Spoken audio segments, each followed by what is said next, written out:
Hi Mom, napatawag ka? Sagot ni Vanessa sa tawag ng ina. Vanessa my dear, ipapaalala ko lang sa'yo anak, may blind date ka mamaya ha? Maligalig na tugon nito sa kanya. Napahilot sa sentido si Vanessa nang ilang beses na naman siyang pinaaalalahanan ng mommy niya tungkol sa blind date. Ang ina mismo niya ang nagsiset ng schedule para sa date niya, na para sa kanya ay isa lamang abala. Kilala man siya bilang isang suplada at istrikta na boss, ay masunuri naman siya pagdating sa mga magulang niya. Kung mayroon man siyang kinatatakutan ay ang mommy at daddy niya yon. Malaki ang respeto niya sa mga magulang niya, sapagkat ang mga ito ang nag-alaga at nagbigay buhay sa kanya. Yeah, Mom, hindi ko po yan nakakalimutan. Mula pa po kahapon at hanggang kaninang umaga'y pinaaalalahanan niyo na ako sa blind date na yan. Hindi naman po ako ulyanin. Katwiran niya. Narinig niya ang malakas na halakak ng ina mula sa kabilang linya. Mabuti naman kung ganon. Hindi na ako makapaghintay na magkaasawa ka, anak. Oo na, Mom. Sige na po, magtatrabaho na po ako. Paalam niya sa ina. Isang Chief Executive Officer ng Carvantes Incorporation si Vanessa Carvantes. Nagsusupply sila ng mga equipment na kailangan para sa building construction. Ganoon din ng mga materyales para makapagpatayo ng gusali. Milyon-milyon ang income nila sa loob lang ng isang buwan. Kaya hindi na siya maghihirap hanggang sa kaapu-apuhan niya. Sa edad na 27 ay nakapagpatayo na rin siya ng isa pang branch ng kumpanya niya at successor siya ng ama niyang si Fernando Carvantes at dating modelo ang ina niyang si Vora Carvantes. Stricta at workaholic talaga siya. Para sa dalaga ay time is gold. Kaya ayaw niya sa mga empleyado niyang tatamad-tamad. Lunchtime nakaschedule ang date niya kaya naman makalipas ang ilang oras ay dumiretso na siya sa restaurant. Dahil nga time is gold ay mas nauna pa siya sa resto. Ilang minuto pang nakalipas ay dumating na ang kadate niya. May hitsura naman. Wika sa isip ni Vanessa. Iyon ang palagi niyang sinasabi kapag may nakakadate. Daldal ng daldal ang lalaki at siya'y tahimik lamang na kumakain. Bilang ang salitang lumalabas sa bibig niya. Hanggang sa magtanong siya tungkol sa isang bagay. Gaano kahalaga sa'yo na bilhin ng isang babae, Mr. Storm?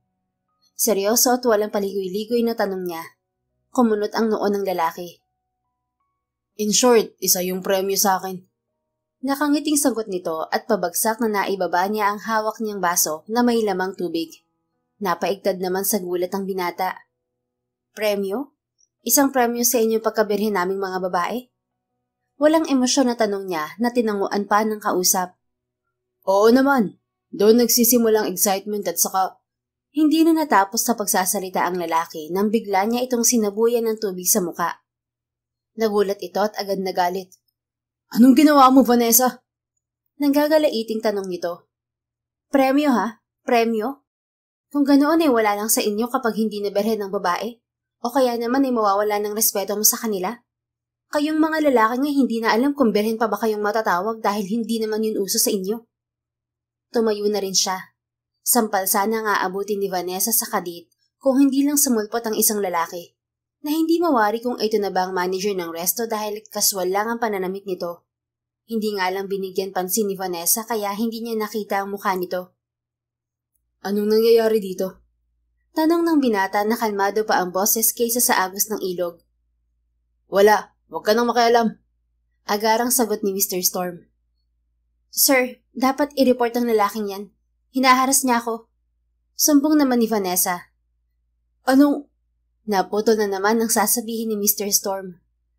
Mas mainam ang umalis na po kayo, sir. Kung ayaw niyo pong magpatawag kami ng security guard o police. Sabi ng binata. Napangisi si Vanessa at kinuha ang handbag niya. Siyaw. Sambit niya bago siya umalis sa lugar na yon. Sinundan naman ng tingin ni Ethan ang babaeng palabas na ng resto. Binalingan niya si Mr. Storm. Sino ang babaeng yun? Tanong niya rito kahit may ideya na siya. Eh di sino pa ba?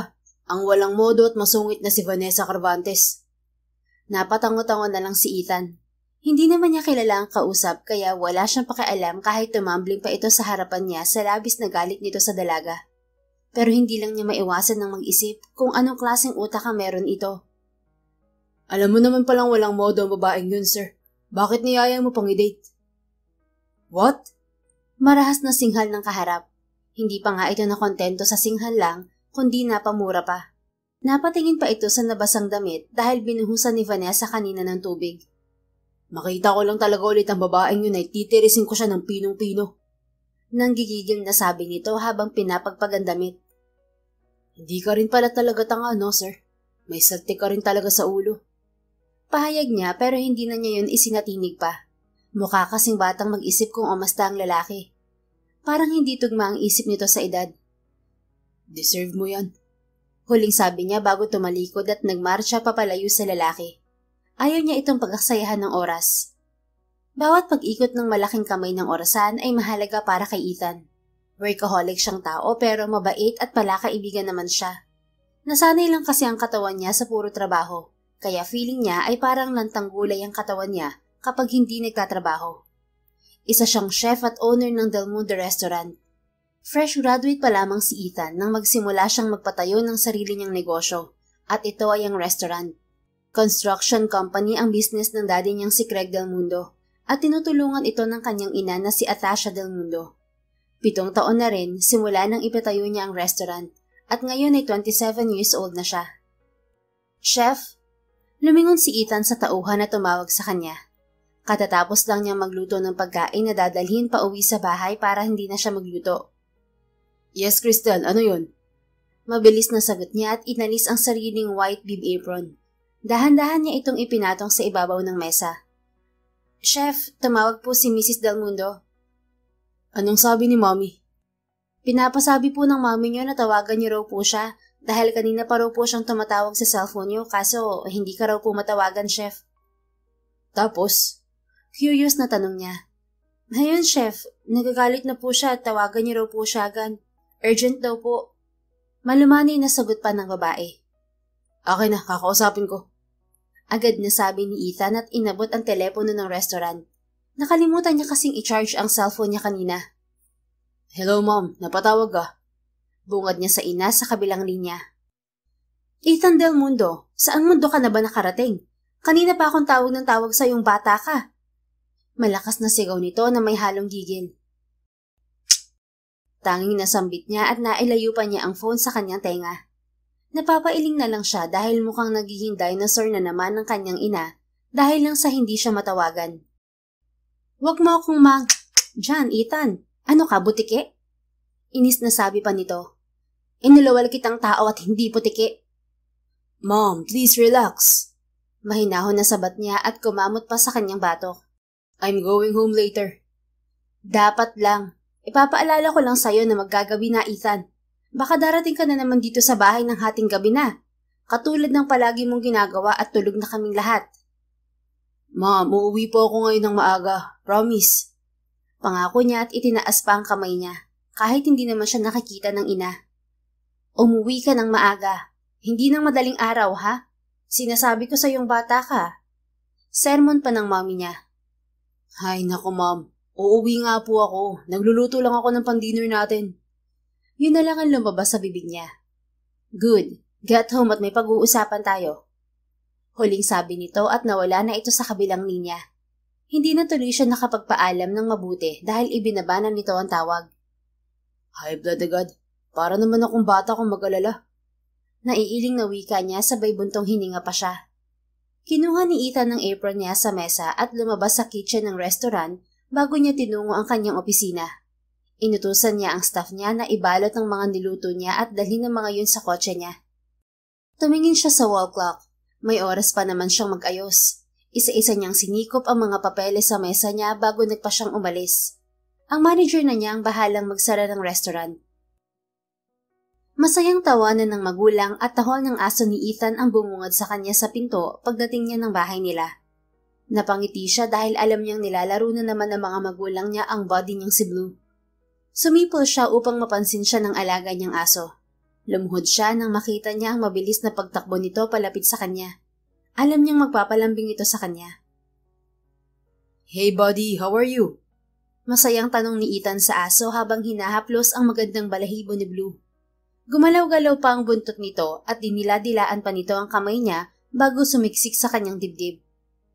Natatawa niyang niyakap ang alaga at pagkatapos ay tumayo na siya mula sa pagkakaluhod. Binuhat niya si Blue papasok sa loob ng mansyon. Nasa living room ang mga magulang niya. Magandang gabi po, Ma'am, Dad. I'm home early, as I promised. Magalang nabati niya sa mga ito. Umupo siya sa pagitan ng dalawa. Finally, natuto ka ring umuwi ng mas maaga, Ethan. Komento ng mommy niya. Mukhang nagtatampo pa rin. Makulit po kasi kayo, Ma'am. Biro niya. Umupo rin ang aso niyang si Blue sa tabi niya at tumahol ng tumahol sa kanya, kaya nagsitawanan silang lahat dahil alam niyang may ipinapahiwatig ang alaga niya. Akala mo siguro ay nakalimutan kong pasalubong ko para sa'yo, Blue, ano? Tanong niya at hinimas ang ulo nito na nakadantay patalikod sa kanya. Sa eksenang ipinapakita ng alaga niya ay siguro'y nagtatampo na rin ito dahil wala siyang inilalabas na pasalubong. Manang Lena? Tawag niya sa mayordoma ng mansyon na tanging nahagilap lang ng kanyang mata. Magandang gabi po, sir. May kailangan po ba kayo? Bungad sa kanya ni Manang Lena nang makalapit. Ipapakuha ko lang po sana sa sasakyan ng mga pagkain natin. At pakisuyo na lang po ng isang kahon sa backseat. Pasalubong ko po yun kay Blue. Magalang na utos niya sa matanda at inabot dito ang susi ng sasakyan. Tumango lang ito saka umalis. Mabilis din naman itong nakabalik, bitbit ang mga pagkain, pati na rin ang pagkain sa kahon na para sa aso. Agad niyang binuksan ng kahon at ibinaba sa sahig, kaya masayang dumulog doon ang aso. Ubusin mo yan, Blue, ha? Utos niya sa alaga niya na sarap sa kinakain nito. Hinimas-himas pa niya ang ulo nito. Maliligo muna ako, Ma'am. Paalam niya sa mommy niya na nagkibit-balikat lamang. Tumingin siya sa pambisig niyang orasan, bago bumaling sa kanyang ama na nagbabasa na ng magazine. Dad? Paghingi niya ng permiso sa kanyang ama. Maaga pa naman po para sa dinner. Shower po muna ako. Go ahead, son. Maaga pa nga. Yes, Dad. Masyado lang pong maselan si Mommy sa oras. Pangaasar ni Ethan sa mommy niya kaya ang ending ay binato siya ng mommy niya ng parisukat na unan. Che, mag-ama nga kayo. Irap nito. Natatawa na lang siyang umakyat sa taas at idungo ang kwarto niya para maligo dahil malagkit na rin ang katawan niya. Puno ng pagmamahal mula sa mga magulang niya si Ethan, kaya't mahal na mahal niya rin ang mga ito. Kahit anong mangyari ay tunay na pinapahalagahan niya ang mga ito. Alam niya kasi na walang hihigit sa pagmamahal ng tunay na magulang. Hindi niya ipagpapalit ang mga ito sa yaman. Makalipas ang kalahating oras ay nasa hapagkainan na sila at masayang kumakain habang nagkukwentuhan. Anak? Bumaling siya sa kanyang ama dahil tinawag siya nito. Yes, Dad. Kamusta naman ang restaurant mo? Seryosong tanong ng daddy niya. Uminom muna siya ng tubig bago sumagot. Suportado siya nito kahit ibang landas ang tinahak niya patungo sa kanyang pangarap. Ang daddy naman talaga niya ang tumulong para maitayo niya ang sariling restaurant hanggang sa napalago niya yon. It's all fine, Daddy. Lumalago ng doble sa ngayon. Mas nakikilala na po lalo na't maraming nag-feature ng mga vlogger na may mga good reviews.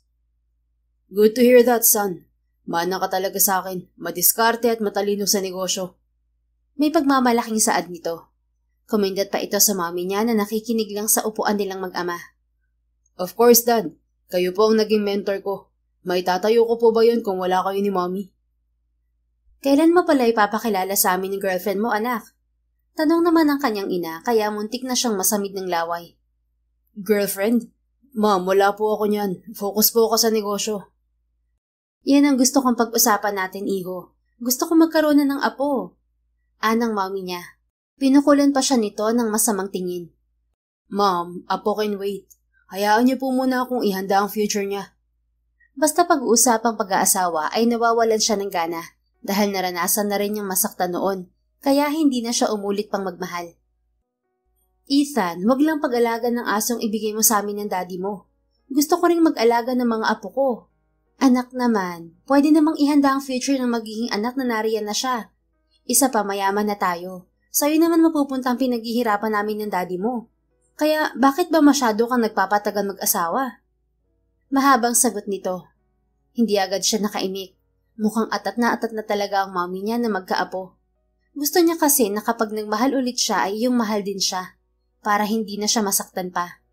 Naniniwala rin siya na bawat lalaki ay may kapartner talaga na nilalaan, katulad ni Adan na ibinigay sa kanya si Eva. Kaya alam niyang kahit tumanda na siya, merong darating na babae para sa kanya. Mom, I know that every man had a missing rib. So relax, darating din ng apo mo at manugang to be. Sagot niya sa ina. Maarting umikot naman ang dalawang mata nito at umiling. Darating? Kailan pa? Kita mo nang umiedad na kami ng daddy mo. Wala ka pa bang babaeng napupusuan, son? Tanong ng ama niya. Napaisip naman siya. Naalala niya ang babaeng masungit kanina. Kilala naman talaga niya si Vanessa Cervantes. Regular customer niya ito na every 2 weeks ay may kadate pero hindi nagtatagal sa mesa. Naiiwan ang kadate nito palagi na kung hindi bad trip ay laglag ang balikat dahil sa lantarang pang-reject ng dalaga sa mga ito. Dating schoolmate ni Ethan si Vanessa sa kolehiyo. May crush siya sa dalaga noon pa man. Nag-confess siya dito noon pero busted ang inabot niya. At ngayon ay mukhang hindi na siya nito natatandaan. Kung sa bagay ay dati siyang nerd. Ngayon lang siya nag-glow up. Ika nga ng mga teenager. Makipag-blind date ka na lang, iho. Suggestion pa ng mommy niya. I'll try, Mom, Dad. Yun na lamang ang nasabi ni Ethan. Siya pa rin naman ang magdedesisyon para sa personal niyang buhay. Mahirap kasi kapag nagmadali siya. Dahil sa paningin ng Diyos, ang pag-aasawa ay hindi lang basta isang kasunduan ng dalawang tao. Ito ay sagradong pagsasama ng isang lalaki at isang babae na nagmamahalan. Kahit sabihin niyang siya ay yung taong naniniwala sa kasabihan na love is a choice, pero hindi siya sasang-ayon sa sistemang reto-reto lang o blind date. Actually po, may napupusuan akong isang babae na tinatanggihan ng mga kalalakihan. Ex-crush ko po siya nung college. Pahayag niya sa mga magulang. Kitang-kita niya na interesado ang mga ito sa babaeng tinutukoy niya. Wow, who's the lucky girl, son? Masayang tanong ng mommy niya. Kulang na lang ay lumabas ang hugis puso sa mga mata nito. Kilala niyo po ba si Vanessa Cervantes? Tanong niya. Napaisip naman ang mga magulang niya. Vanessa Cervantes? Cervantes Incorporation ba ang business niya, son? Tanong ng ama niya habang hinihimas nito ang baba. Tama ho kayo, Dad. Siya nga po. Ang kumpanya nila ang supplier sa construction company natin. Wow, interesting. Akalain mong magkakilala pala kayo. Namamanghang sambit naman ng daddy niya na ikinangiti niya. Ang kaso lang po ay mahirap siyang lapitan, Mom, Dad. Parang isa siyang dragona na palaging lumalabas ang apoy sa bibig niya. Parang hate niya ang mga lalaki at napipilitan lang siya makipag-blind date. In short, masungit ang babaeng yun. Ilag ng mga lalaki sa kanya. Ano naman ang ibig mong sabihin doon, anak? Tanong ng kanyang ina. Yun na nga po, palaging mainit ang ulo niya. Regular customer ko po siya sa resto. Paborito niya marahil ang pagkain na sinuserve niyo, Ethan. Ang mabuti pa, subukan mo siyang lapitan kapag nasa resto na siya. Malay mo, mapaibig mo siya sa luto mo. Suwestyon ng ina. Imposible po yan, Mom. Bakit naman, iho? Gwapo ka naman at may sariling negosyo. Wala pong pakialam ang isang yun, lalo sa mga lalaki. Isa pa, hindi na po niya ako natatandaan. Kaya paano ko iibigin ng babaeng masungit na yun? Sablay. Mukhang malabo pa ang future apo natin, honey. Sabat naman ng ama niya na sinabayan pa ng mahinang tawa. What if magpanggap ka na lang na delivery boy, anak? Yung kapag mag-order siya ng pagkain ay ikaw ang maghatid? Doon mo simulan ang pakikipaglapit mo sa kanya. Pasasaan ba't mawawala rin ang kasungitan nun kapag na-inlove siya sa'yo? Muling suwestyon ng ina niya. Napaisip naman siya. Pwede nga po yan, Mom. Kaya ko naman po siguro, tapos isisingit ko ng panliligaw ko. Tumatangong saad niya. Good idea. Matalino ka talaga, anak ko. Tapos ang usapan natin, gawin mo agad yan at atat na kaming magkaapo. Masayang bulalas ng kanyang ina saka nagpatuloy na sila sa pagkain. Gagawin yun ni Ethan kahit bukas na bukas din. Kung kaya't mag-iipon siya ng lakas ng loob para bukas. Sa kabilang banda, inis na inis pa rin si Vanessa kahapon dahil hindi niya mawari kung anong klaseng isip ng animal ang meron sa lalaki. Nagbigay pa naman siya ng oras para dito pero madidisappoint lang naman pala siya. At take note, siyang babae pero siya pang naghintay ng ilang minuto dito. What kind of system is that? Bulalas na lang niya at padabog na umupo sa upuan at inayos ang mga papel sa mesa niya. Nakakalungkot man isipin pero patungo na sa sistemang nawawala na ng respeto ang mga kalalakihan sa kababaihan. Malungkot na dagdag niya sabay buntong hininga. Anyway, wala namang dahilan para umasta si Vanessa na parang big deal ito sa kanya dahil brehen pa naman siya. Pero nasasaktan pa rin siya para sa kababaihan.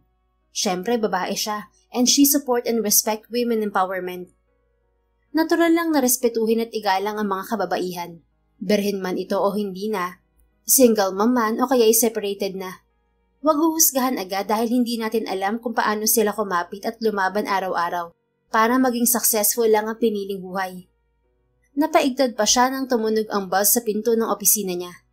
Come in, bulalas ni Vanessa. Bumukas naman agad ang pinto. Magandang tanghali, ma'am. Magalang nabati sa kanya ng lalaki at nagtama ang mga mata nila. Huminga ng malalim si Vanessa. Humalukip-kip siya dahil napepreskuhan siya rito. Feeling niya ay nakita na niya ito pero hindi lang niya maalala. Nag-order ba ako ng pagkain? Mataray na tanong ni Vanessa dahilan na ikinakaba ng husto ng lalaki. Yes po, ma'am. Nakalagay rin po ang address niyo rito at pangalan. Sagot ng delivery boy. Naisip ni Vanessa na baka ang mommy niya ang nag-order. Dahil sa kilalang restaurant nang galing ang pagkain. Pakilagay na lang dyan at pakibilisan. Utos niya rito. Okay po, ma'am. Seryosong sagot naman ng lalaki at pumasok na ito sa loob ng opisina at dala ang mga pagkain na galing sa Del Mundo Restaurant, ang pinakasikat na restaurant sa buong bansa. Aminado si Vanessa na masarap ang mga pagkain na siniserve ng mga ito. Napapikit siya dahil naamoy niya ang bango ng delivery boy at nagustuhan ito ng ilong niya. Ewan ba niya kung bakit, pero kusa niya ring sinuri ang likod ng lalaki, mula ulo hanggang sa paa. Kumunot pa ang noo niya. Nagdadalawang isip tuloy siya kung delivery boy nga ba talaga ito. Dahil sa tindig pa lang nito ay parang isa na itong modelo sa paningin niya. Dagdag pa ang pabangong gamit ng binata na hindi pangkaraniwang tao lang. Pero naisip rin niya na sa Del Mundo ang restaurant, kaya malamang ay required na dapat ay presentable ang mga tauhan. Hindi rin kasi biro ang mga customer roon, mga mayayaman ang karamihan. Actually, matangkad at maganda ang pangangatawan ng delivery boy. Bagay rito ang half bun na pagkakatali ng buhok at medyo wavy pa ito. Ma'am? Hindi natapos ni Vanessa ang pagsusuri sa delivery boy dahil tinawag na siya nito. Yes? Nauutal na sagot niya. Biglang humarap ang lalaki sa kanya kaya nagkatitigan sila, pero siya ang naunang bumawi ng tingin. Dahil natiten siya sa titig nito na parang sinusunog siya kapag tinitignan niya ang kulay amber na mata nito. What is it? Seryosong tanong niya at pinilit na wag mautal sa harapan nito. Okay na po ito lahat, ma'am. Enjoy your lunch po. Nakangiting imporma nito bago umalis na wala man lang paalam. Hindi man lang niya ito nabigyan ng tip. Bakit kasi parang nagmamadali? Bakit naman ganun ang reaksyon ko? Ngayon lang ito nangyari ah. Mahinang sambit ni Vanessa pagkaalis ng lalaki. Napalunok na lang siya dahil first time niyang kinabahan at pakiramdam niya ay pinagpawisan ng kilikili niya. Inamoy patuloy niya ang kilikili niya. Bigla siyang nahiya sa amoy ng lalaki na mas mabango pa sa kanya. Nababaliw ka na nga, Vanessa. Siyempre wala kang body odor. Natabunan lang ni Pogi ang amoy mo. Natawa siya. Pogi? Talaga bang todo-todo ang papuri niya sa delivery boy na yon? Humanga na nga sa amoy nito. Pati ba naman sa itsura pinupuri pa niya? Pero totoo naman na Pogi ito. Hindi mo kang delivery boy. Tumawag si Vanessa sa mommy niya upang kumpirmahin kung ito ba ang nag-order ng pagkain niya. Pero ang sagot nito ay hindi. Kaya naman gumawa siya ng alibay. Dinampot niya ang cellphone niya at tiningnan ang numero sa paper bag sa kanya tinawagan ng restaurant. She wants to ask something. Hindi naman nagtagal ay may sumagot na agad sa tawag niya. Hello, this is Del Mundo Restaurant. My name is Ethan. How may I help you? Bungad na sagot ng lalaki sa kabilang linya. Pansin niya na gwapo ang boses ng lalaki. Hi. Sagot ni Vanessa. Yes, ma'am. How can I help you? This is Vanessa Carvantes.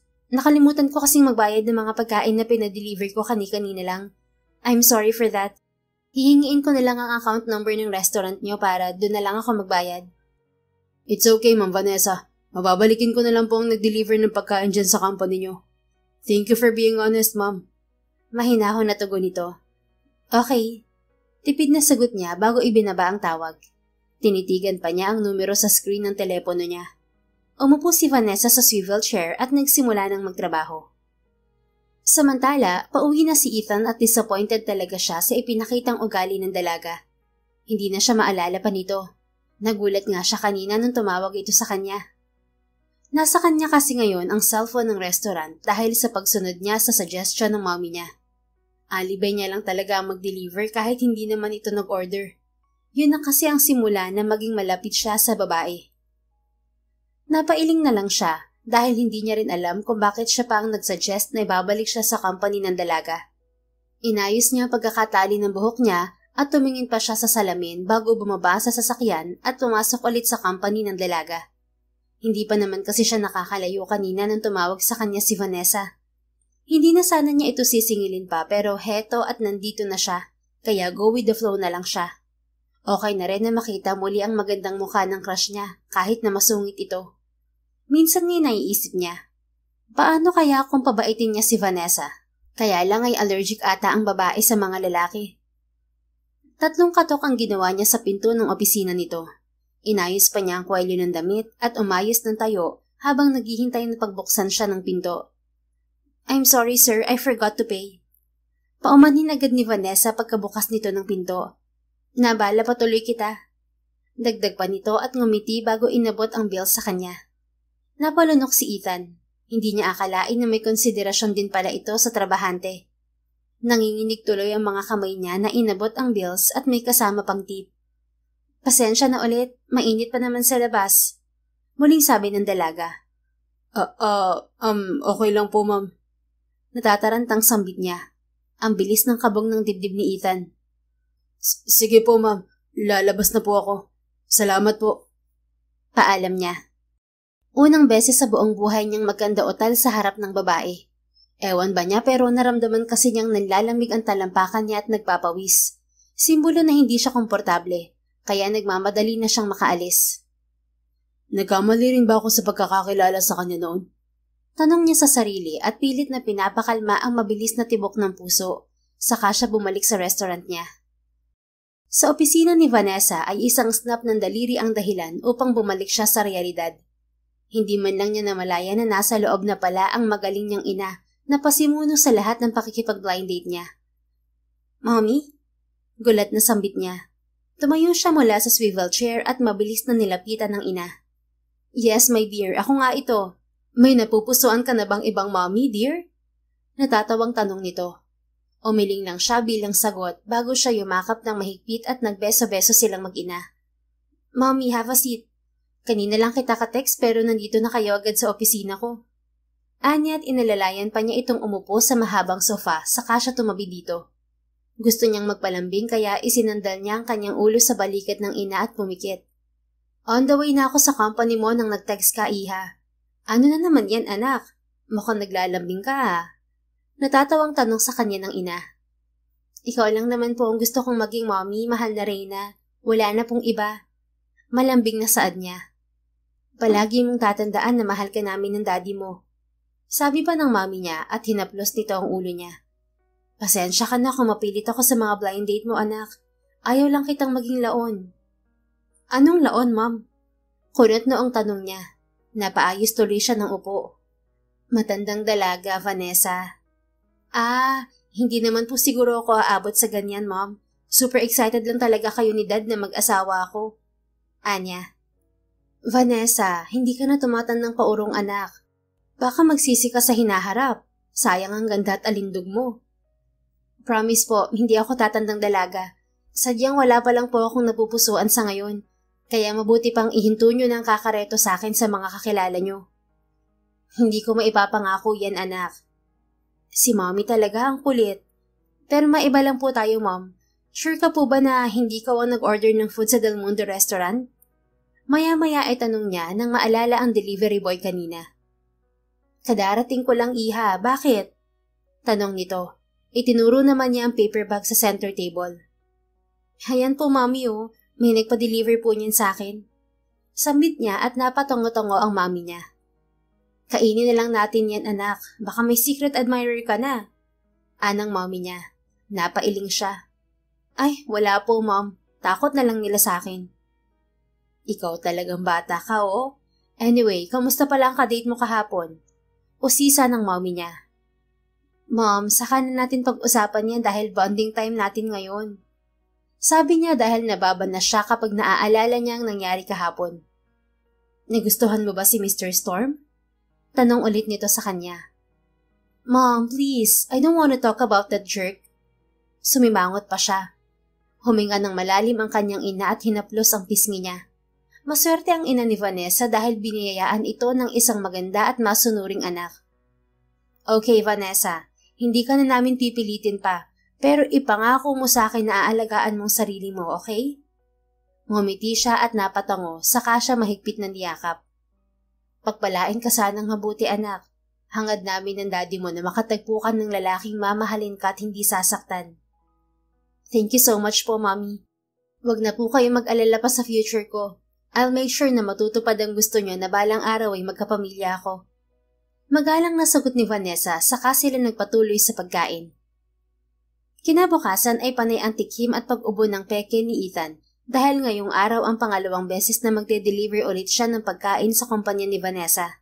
And this time ay nakusa na itong umorder sa restaurant niya. Kinakabahan siya sa totoo lang dahil baka mabuking siya nang wala sa oras.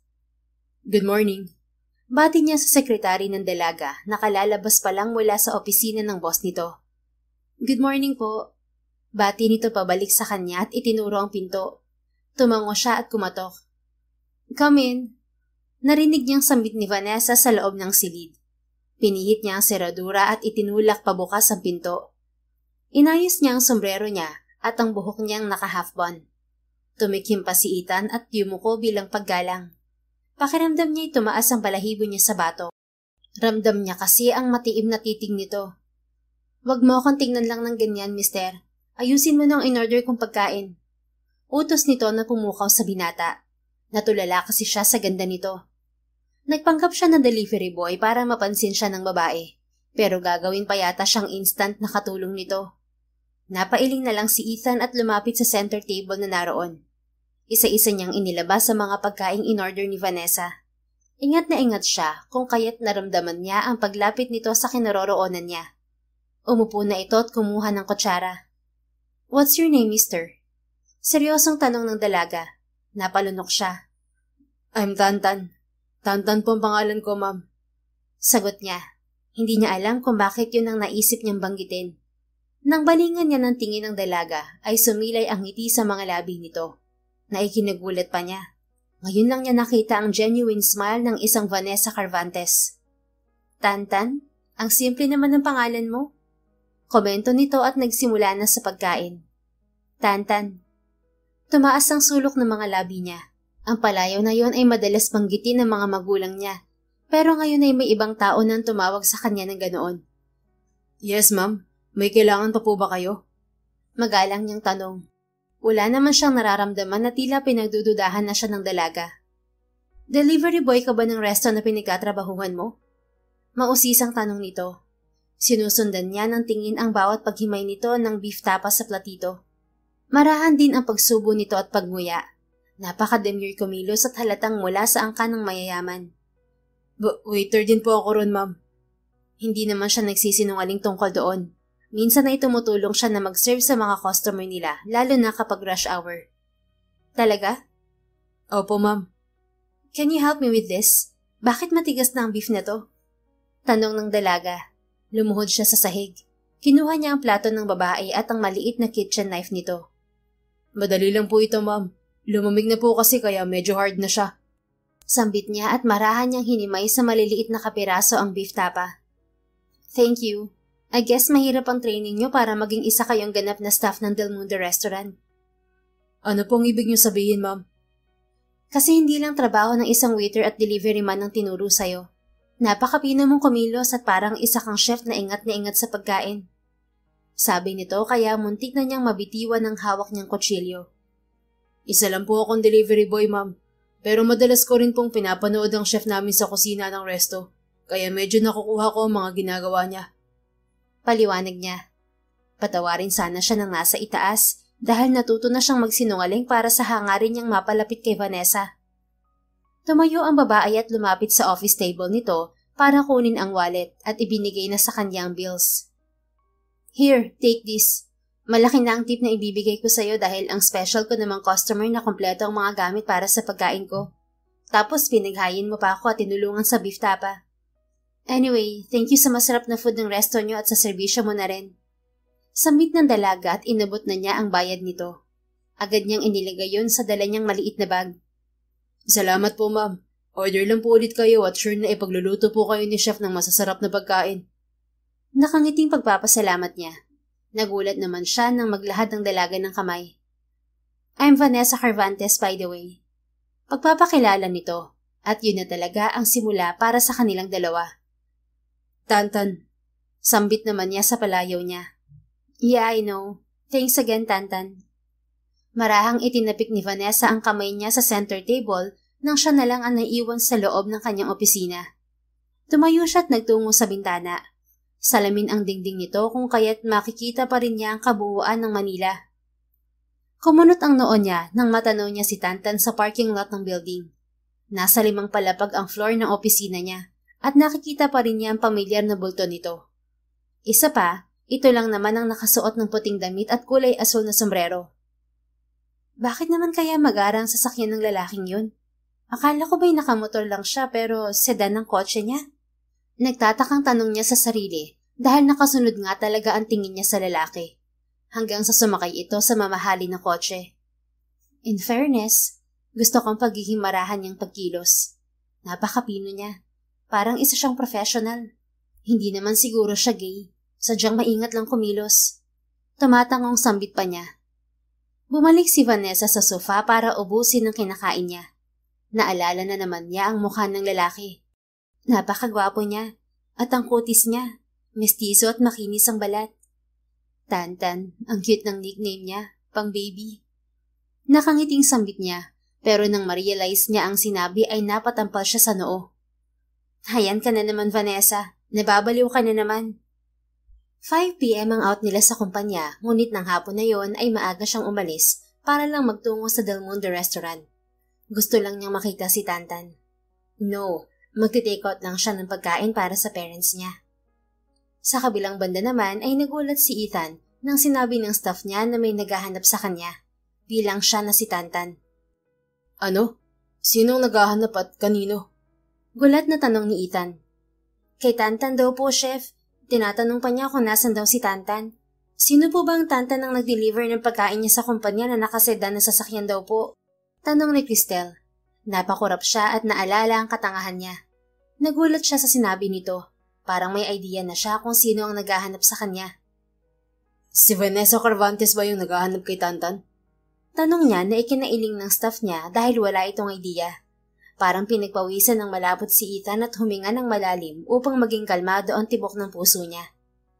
Mabilis siyang nagpalit ng damit at ipinagtaka ng mga tauhan niya kung bakit nagsuot siya ng uniforme ng mga nagde-deliver ng order ng customer nila. Chef? Nagtatakang tanong ni Cristel. Just behave and don't mind me. Pakisabi din sa iba. Seryosong habilin niya bago lumabas sa kusina ng restaurant. Siyempre pinagtitinginan siya ng iba niyang staff. Tantan ng pangalan ko, alright? Paalala niya sa mga ito. Wala sa sariling napatango lang ang lahat. Napangiti si Ethan nang makita niya ang dalaga. Nasa dulo ito ng resto niya. Nakita niya agad ito kahit na marami pa silang customer. Chef? Gulat na tawag ng assistant chef niya. Idinikit niya ang hintuturong daliri niya sa labi niya para senyasan ito na wag maingay. Nakaunawa naman ito kaya umalis din agad. Good afternoon, Mang Vanessa. Bati niya sa dalaga nang makalapit siya sa pwesto nito. Hinagod pa nito ng tingin ang kasuotan niya. Bago ka lang ba rito sa resto niyo at mukhang hindi ka kilala ng mga kasamahan mo sa trabaho? Mukhang ganun na nga po. Wala pa po ako masyadong kaklose dito. Pagdadahilan niya. Nakapag-order na po ba kayo? Tanong niya para ilhis ang usapan. Sinundan pa niya ng tingin ang mahina nitong pagtapik-tapik sa mesa. Maaga pa para kumain ng dinner, Tantan. Gusto ko lang mag-take out ng pagkain para sa parents ko. Gusto ko sana ang special dish ng boss nyo. Narinig ko kasi na tanging ang chef na boss nyo lang ang may kakayahan na magluto ng bestseller na special dish nyo. Kaya sabihan mo agad siya at baka dumagsa ng mga customer. Tapos samahan mo ako maghintay rito ng in-order ko. Mahabang sambit nito. Napalunok si Ethan. Paano siya makakapagluto kung hinihiling ni Vanessa na samahan niya ito sa mesa? Hindi niya pwedeng hatiin ang katawan niya. God, you're doomed, Ethan. Palpak ang plano mong to. Buska niya sa isip habang nakatitig sa magandang mukha ng dalaga. Anong klaseng problema ba't nung pinasukan mo? Tanong pa niya sa sarili at bumuntong hininga. Masyado ba akong feeling close, Tantan? Bihira lang naman ako makipag-usap sa mga tao, lalo na sa isang lalaki. Saad nito, umiling siya. Hindi naman, ma'am. Pero baka masisante ako ng boss ko kapag nakita niya na nakikipag-usap ako sa customer namin. Kasi iisipin niya na nakikipag-date ako sa inyo at hindi focus sa pagtatrabaho. Baka ako pa ang isipin niya na feeling close sa inyo, ma'am. Okay, sige. Sabihin mo na lang sa chef niyo ang order ko. Tama ka naman, oras ng trabaho mo tapos iniistorbo kita. Sige po, maiwan na muna kita, ma'am. Ma'am, pinadala po sa inyo ni chef habang naghihintay kayo ng order niyo. Napataas ang kilay ni Vanessa nang dalhan siya ng drinks at sweet dumplings sa table niya. Ang chef niyo nagpadala ng mga to? Paniniguradong tanong niya. Opo, ma'am. Sagot ng babae sa magalang na tono bago ito nagpaalam. Napatitig siya sa tray at nagtataka pa rin. Ang chef na yun ang nagpa-serve nito? Kilala niya ba ako para mag-abala pa siya? Anyway, baka dahil to kay Tantan. Nasaan na kaya ang lalaking yun at hindi na bumalik? May delivery kaya siya? Kausap niya sa kanyang sarili at kinain na lang ang sweet dumplings na nakahayin. Hindi nagtagal ay nakabalik na si Tantan at nakabalot na sa paper bag ang in-order niyang takeout. Heto na po, ma'am. Pasensya na kung medyo natagalan. Paghingi nito ng paumanhin, sabay maingat na inilapag ang dala nito sa table. Nginitian niya ang binata at naglabas siya ng pera upang magbayad na. Sa cashier na po kayo magbayad, ma'am. Sabi nito. Tip ko yan sa'yo dahil inassist mo ako at pinapriority sa chef niyo. Hindi na po sana, ma'am. May ibang waitress naman pong nag-asikaso sa inyo. It's okay. Binigyan ko na rin siya ng tip. That's for you. Kapag hindi mo tinanggap yan, hindi na ako order ulit ng food dito. Biro niya sa binata. Napakamot naman ito sa batok at napilitan na ring tanggapin ang tip niya. Nang makapagbayad si Vanessa sa cashier ay hinatid siya ni Ethan hanggang sa labas ng restaurant. Thank you again, Tantan. Mukhang naabala na naman kita. Nakangiting wika niya. Nakita niya ang pagpula ng tainga nito pababa sa leeg. Natitiyak niyang nahihiya sa kanya si Tantan. No problem, ma'am. Sana nga idalasan niyo pagpunta dito. Yeah, that's for sure. Masarap kasi ang food niyo. Sabi niya at binuksan na ang pinto ng kanyang pulang sasakyan. See you tomorrow, Tantan. Paalam na niya. Kumuway lang ito sa kanya. Bumilis ang tibok ng puso ni Vanessa dahil sa maganda nitong ngiti. Artistahin si Tantan. Tiyak niyang pag-aagawan ito ng mga talent agency kapag na-discover ito sa social media. Nang nasa opisina na si Ethan, ay nahaplos niya ang kanyang dibdib dahil hindi pa humuhupa ang mabilis na pintig ng puso niya. Hindi niya akalain na matotorete siya dahil kay Vanessa. Masaya siya na nakuha na niya ang buong atensyon nito nang walang kahirap-hirap. Hindi naman pala masama ang ugali nito. Mabait naman pala ito. Sadyang marami lang ang nakaka-misinterpret sa pag-uugali nito at isa na siya dati sa mga yon. Napatingin siya sa perang ibinigay ni Vanessa sa kanya kanina. Hindi rin naman kuripot ang babae dahil may konsiderasyon ito sa mga trabahador. Mukhang mali nga ang mga naririnig niya laban sa babae. Kinabukasan ay ganoon pa rin ang routine niya. Siya ang personal na naghahatid ng lunch ni Vanessa sa opisina nito. Pangatlong araw na pero parang nasasanay na siya. Yun nga lang, kinakabahan siya sa tuwing iisipin niya na pupuntahan niya si Vanessa. Ayaw rin niyang mabisto nito dahil baka mabigo siya sa plano niyang pakikipaglapit dito. Motor ng restaurant nila ang service niya dahil marunong naman siyang magmotor. Ayaw niyang isipin ni Vanessa na kakaiba siyang delivery man. Nagkamali siya na kotse niya ang dinala niya noong nakaraang araw. Ma'am Vanessa! Tawag niya nang makita niyang nasa lobby ito. Hi, Tantan. Bati nito at wala man lang kangiti-ngiti. Naiintindihan niya. Nakikita kasi ito ng mga empleyado nito. Bakit nasa labas ka po, ma'am? Kadarating ko lang kasi sa company. Tara na sa office. Pagyayaya nito. Sumunod naman siya sa babae. Napansin niya na pink na collared blouse at white slacks ang suot nito. May kataasan din ng heels nito. Aminado si Ethan na model type din si Vanessa. Mararamdaman talaga ang presensya nitong nakaka-intimidate. Lagpas balikat ang alon-alon nitong buhok. Nagtataka lang ako, Tantan. Wika nito. Sumakay sila ng elevator. Pinindot naman niya ang pang-5 palapag ng opisina nito. Saan po, ma'am? Maang niyang tanong. Mag-isa ka lang bang delivery man ng Del Mundo kaya timing na ikaw talaga naghahatid ng in-order ko lagi? Alam po kasi ni Chef na malapit daw ako sa inyo. Kaya sinabihan niya ako na maging regular delivery boy niyo kapag o-order kayo sa amin. Nakahanap pa rin ng alibay si Ethan. Inaamin niyang pinagpapawisan siya at kinakabahan. Mausisa kasi ang babae at mahusay mangilatis. Kahit maliit na detalye ay nakukuha agad nito. Kung sa bagay, hindi ito magiging CEO kung hindi ito matalino. I'm special then, dahil nakilala na agad ako ng chef boss niyo. Sa dinami-rami ng customers niyo ay si Vanessa Carvantes ang maswerteng napansin niya. Curious tuloy ako na makita siya. At ang chef na yun ay nagsisimula na mahibang sa'yo, Vanessa. Hindi ka lang talaga aware sa mga ginagawa ko. Sambit niya sa isip. Matapos ang araw na yon ay naging magkaibigan na rin sina Vanessa at Ethan. Nasundan pa ng nasundan ng pagkikita nilang dalawa. Palaging nagpapadeliver ng lunch ang dalaga. Magaan din kasi ang loob nila sa isa't isa kaya naging close agad silang dalawa. Isang araw ay day off ni Vanessa at sinadya niya si Tantan sa mismong restaurant ng Del Mundo. Gusto niya itong sorpresahin at ilibre. Dahil malaki ang blessing niya ngayong buwan at napansin niya rin mismo na bumabait na siya sa mga empleyado niya. Hi! Bungad niya sa waitress na sumalubong sa kanya. Hello ma'am! Magalang na bati nito pabalik. Inassist siya ng waitress at binigyan ng menu. Kinuha naman niya ito at tiningnan ng mga special at bestseller ng mga pagkain. Pero bago siya nag-order ay nag-message muna siya kay Ethan upang tanungin kung may deliver ba ito ngayon o wala para sabay silang kumain sa mismong pinagtatrabahuhan nito. Nang araw ding yun ay baguhan lang ang staff ni Ethan na nag-entertain kay Vanessa. Pero kilala nito kung sino si Tantan. Ito ay ang chef nila. Miss, tawag ni Vanessa sa waitress dahil mabilis din namang sumagot si Ethan sa message niya. Kaya makikisuyo na lang siya. Nandito ba si Tantan? Seryosong tanong niya. Napaisip saglit ang babae. Yes po ma'am. Pwede bang papuntahin mo siya rito at pakisabi na may naghahanap sa kanya? Sandali lang po ma'am. Salamat. Sambit ni Vanessa. Nasa office si Ethan at abala sa pagpirma ng mga documents nang may narinig na katok mula sa pinto. Come in. Utos niya. Chef, may naghahanap po sa inyo. Imporma sa kanya ng waitress. Nagangat siya ng tingin dito. Sino raw? Hindi ko po kilala, chef.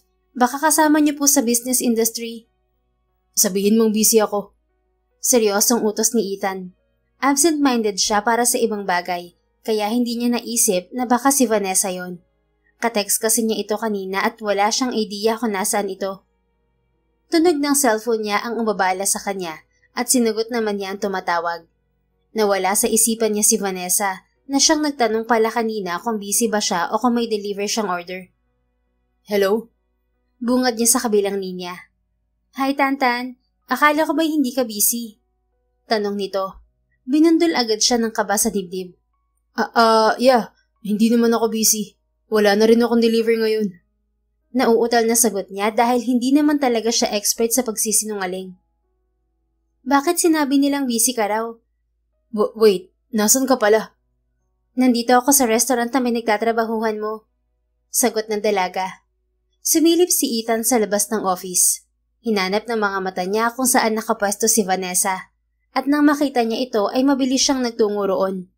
Ngunit hindi pa man siya nakakalapit ay may sumulpot naman bigla. Chef Ethan! Malakas na tawag nito sa buong pangalan niya na ikinabigla pa niya. Napapikit siya dahil alam niyang narinig yon ni Vanessa. Oh, Cristel, bakit? Ibabalik ko lang po ang telepono ng resto natin. Di ba kailangan niyo yan para makatawag na si Ma'am Vanessa? Ikaw po, chef ha? Lumalove life ka na. Naging instant delivery ka pa para sa kanya. Daldal pa nito. Dahan-dahan ulit tumingin si Ethan sa kinaroroonan ni Vanessa. Hindi niya alam kung ano pang sasabihin niya. Booking na siya. Masama na ang tingin ng tigre. Nakita niyang nakatayo na si Vanessa at hindi na maipinta ang mukha nito, kaya kinabahan na siya. Napalunok siya nang humakbang ang dalaga papunta sa kanya at hindi niya inaasahan ang malakas na pagsampal nito sa kaliwang pisngi niya. Napasinghap din ng staff niyang si Cristel. Vanessa, I'm sorry. Paghingi niya ng tawad. Alam naman niyang may kasalanan siya dahil syempre nagpanggap siya at lumalabas na niloloko niya ito. Sorry your face. Asik nito at binigyan ulit siya ng isa pang sampal sa kanang pisngi. Kaya napapikit na lang siya at pagmulat niya ay wala na ang dalaga sa harapan niya. God! Bulalas niya at napahilamos na lang sa muka. Mabilis niyang sinundan ng dalaga. Papasok na sa sasakyan niya si Vanessa nang mahabol siya ni Ethan. Hinatak nito ang pulsuhan niya upang pigilan siya. I'm sorry, Vanessa. Please let me explain. Pakiusap ng binata, pero dumapo ulit ang palad niya sa pisngi nito at itinulak pa niya ito upang makasakay na rin siya sa kanyang sasakyan.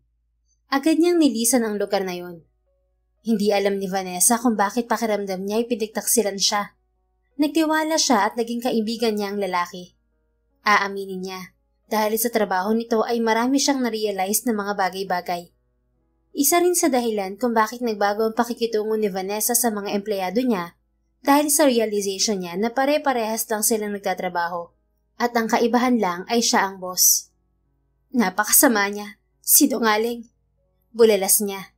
Nag-init ang sulok ng mga mata niya. Sa totoo lang ay nasaktan talaga siya, kaya hindi siya makapag-concentrate.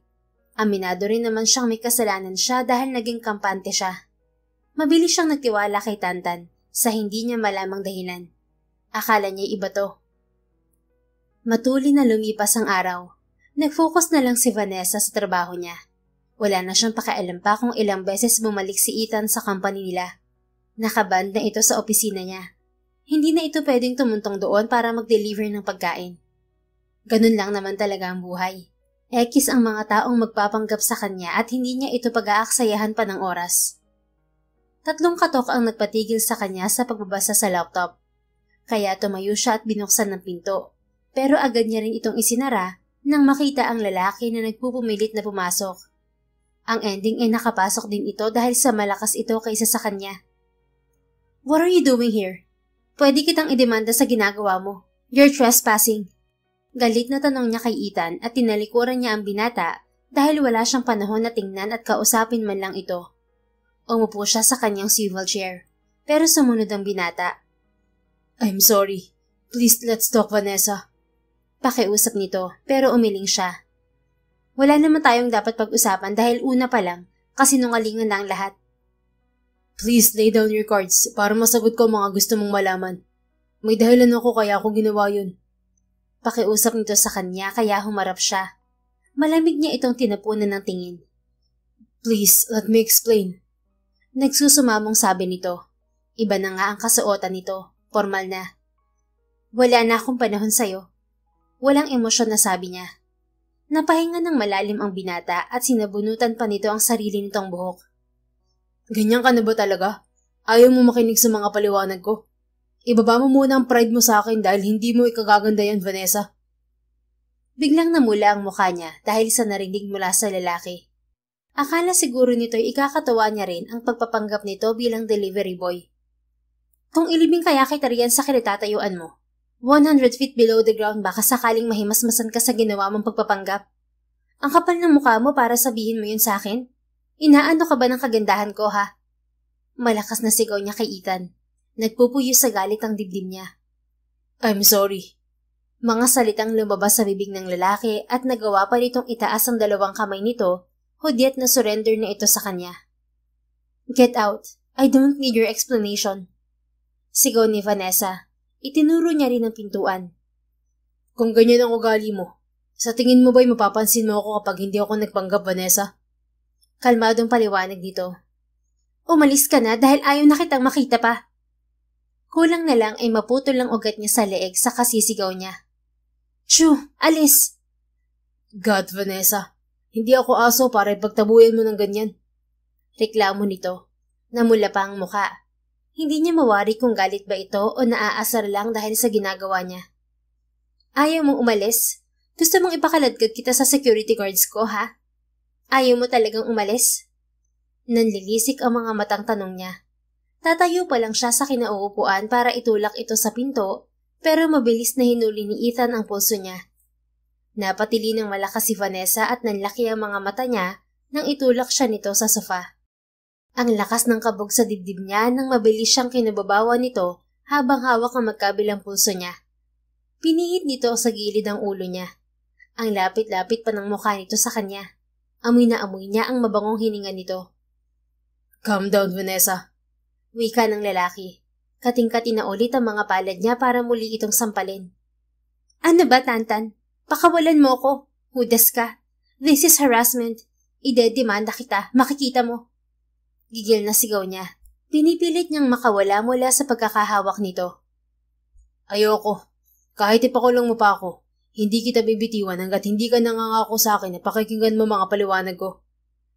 Nasasaktan na ako. Ano ba? Sigaw niya.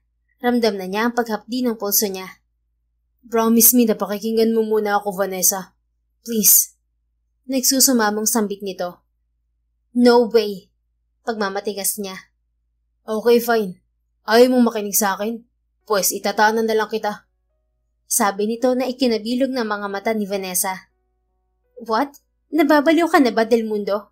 You're not even my boyfriend. Papalitan ko rin ang apelido mo. Makikita mo, Vanessa. Mapang-asar na sagot nito. Chef na mapagpanggap. At ngayon ay may bala ka pang itanan ako. Bakit? Type ba kita? Para ipilit mo ang sarili mo sa akin? Nakataas ang kilay na tanong niya. Sumama ang timpla ng mood ni Ethan hanggang sa malakas siyang hinatak para paupuin. Hindi pa nga siya nakakabawi ay isinampay na siya nito sa balikat ng ganoon lang kadali. Para siyang isang sako ng bigas na binuhat nito. Ethan, ibaba mo nga ako. Walang hiya ka. Makikita mo ang hinahanap mo kapag nakawala ako. Pinagbabayo niya ng suntok ang likuran ng binata.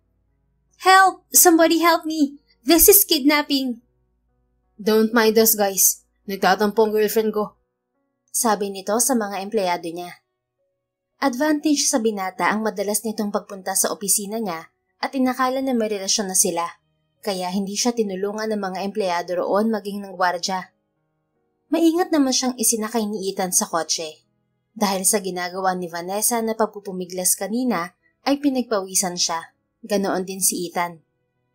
Saan mo ka dadalhin, ha, Del Mundo? Malamig na tanong niya pero kalmado na rin siya ngayon. Sa bahay namin. Manong Jude, umuwi po tayo sa bahay. Utos nito sa driver. Excuse me, bakit mo naman ako dadalhin sa bahay niyo, ha? Salubong ang kilay ni Vanessa. Nagsisimula na namang mainis. Bingi ka ba, Vanessa? Sinabi ko na kanina na itatanan kita kaya iuwi kita sa bahay ko. Alam mo, kanina pa nauubos ang pasensya ko sa'yo, Ethan Del Mundo. Nabubwisit na ako sa'yo. Hindi nga kita boyfriend, ano ba? Bakit? Mag-boyfriend din ba ang nagdatanan? Malamang. Gusto mo ba talagang kasuhan kita ng kidnapping? Kapag hindi mo ako'y binalik, sisiguraduhin ko sa'yong hahanapin ako ng parents ko. Gagawin nilang lahat para maparusahan ka. Oh, speaking of parents. Hello, my future wife. Get ready dahil mamimit mo na ang parents ko. Bali walang sagot ni Ethan. Kapag sinabi nila na gusto na nila ng apo, pagbigyan natin sila, okay?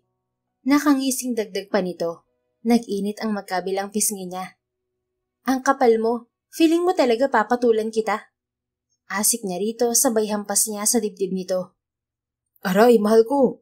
Ang karinyo brutal mo naman. Alam mo, Ethan, naputol na naman ang sasabihin niya nang sumabat ito. Wala akong masamang intensyon sa'yo, Vanessa. Ang gusto ko lang ay mapansin mo ko. I'm serious, ma'am. And by the way, Tantan ang tawag sa akin ng parents ko nung bata pa ako. Kaya pwede mo pa rin akong tawagin na Tantan. Ang cute nun, di ba? Nawala na lang ng imig si Vanessa. Hanggang sa makarating sila sa malaking mansyon ni na Ethan. Hinawakan agad nito ang kamay niya. Napilitan tuloy siyang bumaba ng kotse. Ibalik mo na ako sa office ko, Ethan. Giit niya, pero hinigit siya nito sa kamay. Ethan, 1. 2, 3, 4. Pagtutuloy ni Ethan sa bilang niya. Sasamahan pa kitang magbilang. This is kidnapping, Ethan. I told you, hindi mo gugustuhin malaman to ng parents ko. No, tanan to, Miss Vanessa. Tanan. Giit nito kaya sinamaan niya ito ng tingin. Hinila na siya nito papasok sa bahay.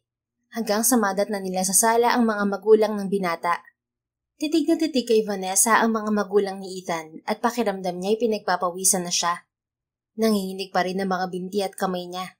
Hindi rin niya alam kung bakit ba siya nagpapadala sa lalaking ito kung pwede naman siyang manlaban ng todo. Mom, Dad, Kilalanin niyo po ang magiging bagong may bahay ko. Pakilala agad ni Ethan. Mabilis naman itong siniko ni Vanessa. Pinaupo siya ng lalaki. Hi, Iha. Finally, hindi na kami kakabahan pa. Vanessa, right? Tumango si Vanessa sa tanong ng mami ni Ethan. Pasensya ka na sa ginawa ng anak namin. Kasi Iha, ang hirap mo raw lapitan at hindi mo siya pinapansin. Minsan mo na din daw siyang nabasted. Nagulat naman siya at tiningnan niya ng masama si Ethan. Napagtanto niya na parang pamilyar ito. Nakita na ba tayo noon? Nagtatakang tanong niya. Tumango naman ng binatang pasaway. Ako lang naman ang nerd na binasted mo noon, Vanessa. At kailan naman yun? Tanong niyang nagtataka. Basta, just like what I said, Vanessa, hindi masama ang intensyon ko, kaya nagpanggap akong delivery boy. Gusto ko lang namang makalapit sa'yo kasi ang hirap makuha ang atensyon mo. Kahit nasa resto ka na, ang tingnan ako'y hindi mo man lang magawa. Naghihintay na nga lang ako na iwanan mo ang mga kadate mo. At kapag may ginagawa ka naman sa kanila, saka lang ako nakakalapit sa'yo. Pero hindi mo pa rin ako mapansin kahit na palagi kong inaawat ang mga galit mong ka-blind date. Mahabang pahayag nito. Vanessa, please forgive me. Gusto mo bang lumuhod ako sa harapan mo para patawarin mo na ako? Sige na, luluhod ako. Saksi si mommy at daddy sa pangako ko na hindi ko na uulitin ang ginawa ko. At agad na nga itong lumuhod. Ano ba, Ethan? Tumayo ko nga riyan. Pinapanood ka ng mga magulang mo. Para kang sira. Patawarin mo na kasi ako. Tatayo lang ako dito kapag pinatawad mo ako. Fine, tumayo ka na riyan. Pinagmumukha mo kung matapobre sa harap ng mga magulang mo. Napipilitang sabi niya. Nang tingnan niya ang parents ng binata ay ang lapad-lapad ng ngiti ng mga ito. Parang aliw na aliw pa sa pinagagagawa ng anak. Pasensya na po kayo. Medyo makulit po pala tong anak niyo. Ayos lang, Iha. Ang cute niyo ngang panoorin. Maraming niya ikwento sa amin si Ethan, Iha. Idea ko nga palang magpanggap siya na delivery boy para may chance siyang makalapit sa'yo. Sabi kasi niya, mahirap ka raw abutin at parang galit ka sa mga lalaki. Pag-amin na paliwanag ng ina ni Ethan. Parang gustong bangasan ni Vanessa si Ethan. At talagang pinagmukha na nga siyang masama ang ugali sa magulang nito. Ayaw lang naman niya sa mga kadate niya pero hindi naman siyang babaeng inaakala ni Ethan. Pero bakit po, ma'am? Bakit kailangan niyang magpanggap ng ganun? Isa po sa pinakaayaw ko yung niloloko lang ako. Saka hindi ko po gusto ang mga nakakadate ko kaya inaaway ko sila. Si mommy lang po talaga ang mapilit na makipag-date ako. Vanessa. Tawag sa kanya ni Ethan pero hindi niya ito pinansin. Nagsalita muli ang ginang. Para sa anak namin ay isa kang kumikinang at pinakamataas na bituin sa langit na tinitingala ng karamihan, Iha. Upang abutin ka ni Ethan, kailangan niya magsakripisyo. Ang magsinungaling siya at magpanggap na delivery boy. Alam kasi niya na kung magpapakilala siya ang isang negosyante, hindi mo siya kakausapin o hahayaang manligaw. Base sa kwento ng anak ko, naramdaman ko agad na may puso ka sa hindi mo kapantay ang estado sa buhay. Kaya naman sinabi ko sa kanya na magpakilala siyang delivery boy imbes na owner ng Del Mundo Restaurant. Pero kasalanan pa rin po ang ginawa niya. We know, Iha. May balak naman siyang ipagtapat sa iyo ang lahat kapag close na kayo. Kaso ay nabuko mo agad siya. Please forgive my son, Iha. He's in love with you noon pa. Sino ba naman kami para hindi siya suportahan? Alam naming mabuti kang tao at nalaman na rin namin kung saan ka nagmula na pamilya. Maniwala ka. Hindi ka madedehado sa anak namin. Please give him a chance. May sinseridad na pakiusap nito. Dahilan para bumilis na naman ang pintig ng puso niya. Lalo na nang napatingin siya sa anak nito. Nang hinawakan ni Ethan ang kamay niya ay tinabig niya yon. Vanessa. Don't touch me, Ethan. As if okay na tayo. Kahit ang mommy mo pang makiusap, hindi pa rin kita patatawarin. Nakataas ang kilay na wika niya. Gumuhit agad ang lungkot sa mukha nito, kaya umikot ang mga mata niya sa kanya binalingan ang mommy nito. Nang initian niya ang ginang ay nabura ang pangamba at guilt na naglalarawan din sa mukha ng ginang. Sorry po kung galit ako, but since sinimulan na po ni Ethan ng pagpapanggap niya, sana ituloy niya po yun hanggang sa makuha niya ulit ang loob ko. Sa ngayon, hindi na po si Tanta nang haharapin ko. Siya na bilang Ethan. Pero kung hindi po dahil sa inyo, hindi ko ito gagawin. Kaya sige po, Binibigyan ko siya ng ikalawang pagkakataon para ipakilala ang sarili niya sa akin. Napangiti ang mga magulang ng binata, samantalang si Ethan ay nagsalubong ang kilay at hindi agad nakaintindi. What do you mean, ituloy ko ang pagpapanggap ko bilang ako, Vanessa? Paglilinaw niya. What I mean is, gusto kong pagiging low-key bilang Tantan. Ipagpatuloy mo lang yon pati ang mga ginagawa mong pagde-deliver sa akin ng pagkain. Baka sakaling magbago ang isip ko sa'yo. Talaga, Vanessa? Masayang tanong nito. Kasasabi ko lang, di ba? Pagdataray niya. Hindi naman malaman ni Ethan ang sayang nadarama. Hindi rin malaman kung yayakap sa dalaga o ano. Sa huli, nagpasalamat na lamang ito sa dalaga, maging ang mga magulang nito. Pagkatapos ng araw na yon ay paunti-unti nang nakalapit si Ethan kay Vanessa, pero nandoon pa rin ang pagsusuplada at pagsusungit niya rito. Ngunit mahaba ang pasensya ni Ethan at nagagawa siyang pagtiisan. Ngayon pa talaga umulan, sabi ni Vanessa habang nakatingin sa labas ng restaurant. Niyaya siya ng binata na kumain doon. CEO naman siya at walang sisita sa kanyang pag-alis sa opisina, kaya pumayag siya. Mamaya ka na bumalik sa kumpanya mo, Vanessa. Magluluto ako ng bagong special dish ko. Kadi-discover ko lang nitong nakaraang buwan. Gusto ko sanang ipatikim sa'yo at iparate. Sambit ng kasama niyang si Ethan. Tumayo ito at naglahad ng kamay. Hindi naman siya nagdalawang isip na tanggapin yun. Pumulupot agad ang matipuno nitong braso sa baywang niya. Manliligaw na niya ang binata at 3 buwan na rin ang nakalipas simula nang patawarin niya ito. Saan mo naman ako dadalhin, Ethan? Tanong niya at nang binalingan niya ito, ay dumikit lang ang noon niya sa labi nito. Kung bakit kasi hanggang baba lang ng binata ang height niya. Kaya nagkakaroon talaga sila ng aksidenteng halikan palagi. Siyempre natutuwa ito palagi at siya naman ay lihim din na kinikilig. Hindi niya akalain na magugustuhan niya si Ethan. Hindi ito mahirap mahalin. Ibang-iba ito sa mga nakaka-blind date niya dati. Pero hindi pa oras para sagutin niya ito. Sa kitchen ko, Vanessa. Magluluto ako ng dinner natin. Sagot nito, at nang lumingon ulit siya ay sinadya na nitong halikan ang tungkay ng ilong niya. Kanina ka pang nag-take advantage sa akin, chef ha? Akala mo ba hindi ko nahahalata? Sita niya. Binuksan nito ang isang pinto saka sila pumasok sa loob. Isa yung kusina na nakakonekta sa opisina ng binata. Namangha siya sa nakita niyang mga kagamitan at sobrang laki rin ito. Pinaupo siya ni Ethan sa high chair. Lumapit ito sa pinaglalagyan ng mga wine. Nagsaling ito ng wine sa wine glass at naglagay pa ng strawberry at stick umbrella sa baso. For you, mahal ko. Sambit nito na ikinatawa niya. Naiiling na kinuha niya ang wine glass.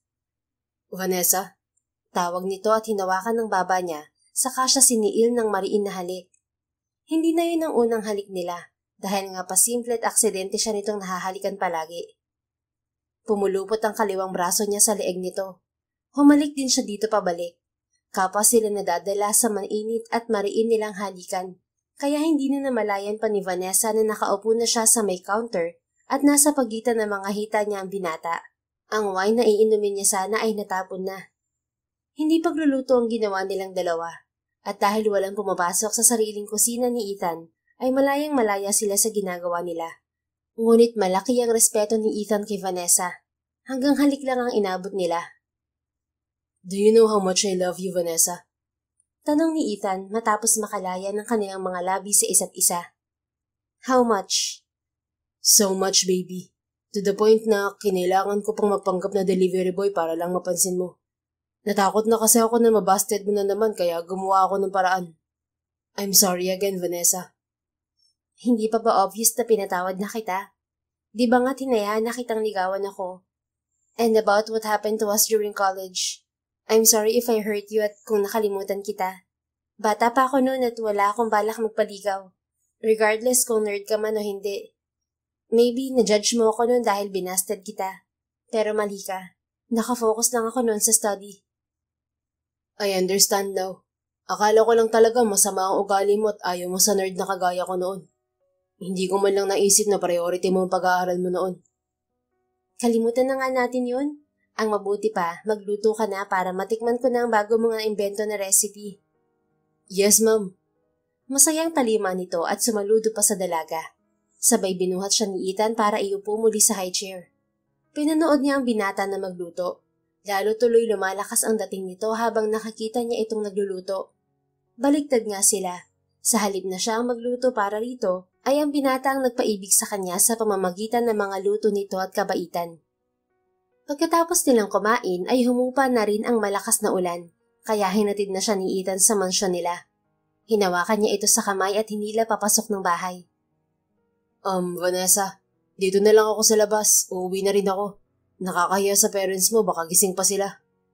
Sabi nito, pero nginitian niya lang ang lalaki. Kita sa mukha nito ang pagtataka. Just follow me, Ethan. Nasa sala ang mommy at daddy ni Vanessa. Naramdaman niya agad ang panginginig ng kamay ni Ethan. Mom, Dad, boyfriend ko po, si Ethan Del Mundo. Walang ligoy na pagpapakilala ni Vanessa kay Ethan bilang boyfriend niya. Nagulat ito pero nagawa pa rin maging formal. Good evening po, madam, sir. I'm Ethan Del Mundo. Her boyfriend... What? Natigilan ito at mukhang ngayon lang na proseso sa utak ang sinabi niya. Boyfriend? Are you sure, baby? Napahalakhak siya at kinurot niya ang pisngi nito. Ang cute mo talaga magulat, mahal ko. Nakangiting sabi niya kaya mas nanlaki ang mga mata ni Ethan. Nagtiptoe siya at mabilis na hinalikan ng labi nito. Nang dumistansya siya ay kinabig lang nito ang batok niya at mariin din siyang hinalikan. Pero natigil yon nang makarinig sila ng sunod-sunod na pagtikhim. Sorry po. Masyado ko lang pong mahal ang anak niyo. Nahihiyang sambit ni Ethan. Nakalinggis na ang mga kamay niya sa braso nito. Well, wala namang problema, iho. Wika ng ina ni Vanessa sabay baling sa anak na dalaga. I'm happy na finally may boyfriend ka na, anak ko. Ngumiti rin naman ng daddy niya, halatang masaya para sa kanya. Nice meeting you, iho. Anang kanyang ama kay Ethan. So, you're a Del Mundo? Yes, sir. My father is Craig Del Mundo and my mom is Natasha Del Mundo. I'm 27 years old, born in Manila, sir. I own Del Mundo Restaurant. Kinakabahang pagpapakilala ni Ethan sa Ginoo na parang high school na nagre-recite ng autobiography. Relax, iho. Mukhang kinakabahan ka. Opo, sir. Sorry po. So, ikaw palang may-ari ng Del Mundo Restaurant, iho? Doon lagi nakikipag-blind date tong si Vanessa. Nakikita mo ba siya roon? O sisa ng ina ng dalaga? Mommy? Angal ni Vanessa. Opo. Lagi ko pong inaawat ang mga kadate niya kapag nagagalit kay Vanessa. Tumawa ng malakas ang ginang kaya nahawa na rin sila. Biglang nawala ang kaba ni Ethan. Well, I know your parents, Ethan. Sabat ng daddy ng dalaga. Napatingin ito sa Ginoo. Nabanggit nga po nila dati.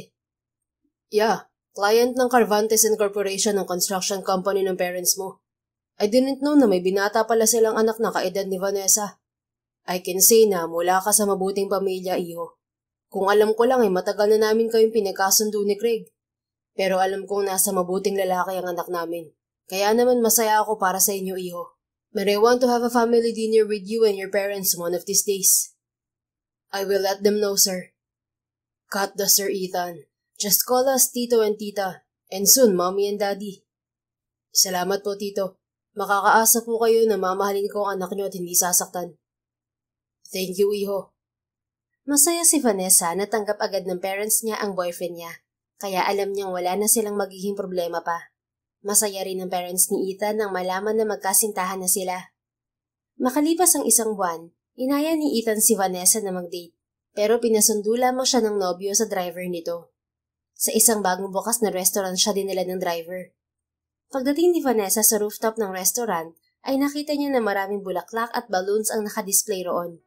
Tila ba ginawang dekorasyon yon at may okasyon na magaganap. Iisipin na sana niya na baka nagkamali siya ng pinuntahan. Pero bigla na lang lumitaw si Ethan na nakapormal na kasuotan at may dalang pompon ng bulaklak. Kasabay sa paglitaw nito ang umaalingaw-ngaw at malambing na musika. Ethan, anong kabaliwan na naman to, ha? Natatawang tanong niya. Ngumiti lang ito sa kadahan-dahan na lumapit sa kinaroroonan niya. Nang nasa tapat na niya ang binata ay bigla na lamang itong lumuhod sa harapan niya. Nagtataka pa siya noong una pero hindi naman siya agad nakabawi. Nang maglabas ito ng isang kaheta kaya namilog ang mga mata niya. Magandang uri ng singsing ang laman niyo na may diamanteng kumikinang. Ang lakas-lakas ng kabog sa dibdib ng dalaga. Parang nahuhulaan na niya ang ginagawa ng kanyang nobyo. Vanessa, mahal. Katulad ng mga lalaki na nagnanais na mapasa kanya ang babaeng minamahal nila, ay ngayon lumuluhod ako sa iyong harapan upang hingin ang iyong mga kamay. Dati pinapangarap ko na mapansin mo ako dahil gustong-gusto talaga kita. Subalit nabigo naman ako na makuha ang nais ko noon. Pero pinala din naman ako ngayon kasi hindi lang ang atensyon mo ang nakuha ko, kundi ang puso mo na tumitibok na din para sa akin. Marahil nung college tayo hindi pa yun ang tamang oras na nakatakda para sa atin. Dahil ngayon pa lang tamang oras. At handa na ako sa responsibilidad na alagaan ka at mahalin habang buhay, Vanessa Cervantes. Handa na akong bumuo ng pamilya kasama ka. Ikaw ang pinangarap ko na maging asawa ko at magiging ina ng mga anak ko.